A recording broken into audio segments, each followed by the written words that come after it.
Welcome to God words miracles YouTube ఛానల్కు విచ్చేసినందుకు వందనము. ఈరోజు 1 minute 1 sentence బైబిల్ రీడింగ్ భాగంలో ఆది కాండము 6వ అధ్యాయము 13వ వచనం నుండి 17వ వచనం వరకు చదువుకుందాం.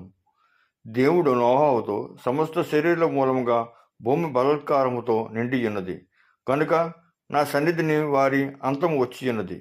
ఇదిగో వారిని భూమితో కూడా నాశనము చేయుదును. చిటిసారకపు మొరాన్తో నీ కొరకు ఓడను చేసుకొనుము. అరలో పెట్టి ఆ ఓడను చేసి లోపటను వెలుపటను దానికి కీలు పోయవలను. నీవు దాని చేయవలసిన విధమిది. ఆ ఓడ 300 మూరల పొడుగును, 50 మూరల వెడల్పును, 30 మూరల ఎత్తును గలదై ఉండవలను.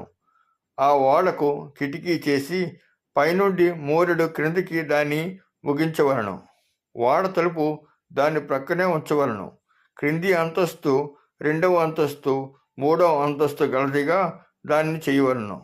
ఇదిగో నేనే జీవవాయువు గల సమస్త శరీరాలను ఆకాశము క్రింద నుండకుండా నాశనము చేయుటకు భూమి మీదకి జలప్రవాహము రప్పించుచున్నాను.